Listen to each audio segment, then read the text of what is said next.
கிறிஸ்துவுக்குள் பிரியமுள்ள சகோதர சகோதரிகளே, பலந்தரும் தேவன் எபிசோட் 1883 கர்த்தரை துதிக்கிறேன், மகிமைப்படுத்துகிறேன். இந்த நாளிலும் எரேமியா 4ஆம் அதிகாரம் 1வது வசனம். இஸ்ரவேலே, நீ திரும்புகிறதற்கு மனதாயிருந்தால் என்னிடத்தில் திரும்பு என்று கர்த்தர் சொல்லுகிறார், அழைக்கிறார். நீ உன் அருவருப்புகளை என் பார்வையினின்று அகற்றிவிட்டால் நீ இனி அலைந்து திரிவதில்லை. மனிதனுடைய அலைச்சல்களுக்கு காரணம் அவனுடைய அருவருப்புகள், மனந்திரும்பாமை. எனவேதான் ஆண்டவர் அழைக்கிறார், என்னிடத்தில் திரும்புங்கள், என்னிடத்தில் திரும்பு, இயேசுவிடத்திற்கு வாருங்கள். அவரே அழைக்கிறார். எப்படி வர வேண்டுமாம்? அருவருப்புகளை அகற்றிவிட்டு அவர் பார்த்து கொண்டிருக்கிறார்.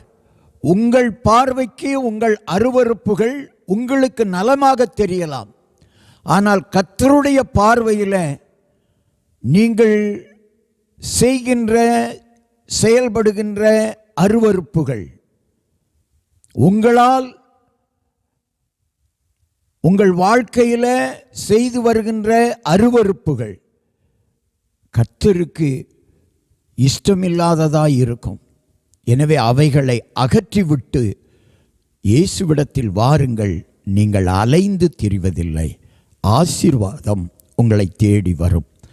கண்களை மூடி ஜெபிக்கலாம். எங்களை நேசிக்கிற நல்ல தகப்பனே, இன்றைக்கு யார் யார் அருவருப்புகளோடு வாழ்ந்து கொண்டிருக்கிறார்களோ அவர்களை மனம் திரும்புங்கள், அருவருப்புகளை அகற்றிவிட்டு என்னிடத்தில் வாருங்கள் என்று சொல்லி அழைக்கிற எங்கள் இயேசு இரட்சகரே, அப்படிப்பட்டவர்கள் வருவார்கள். ஆனால் வந்த பின்னாடி அவர்கள் அலைச்சல்களை மாற்றும் ஐயா. ஆசீர்வாதங்களை தாரும்.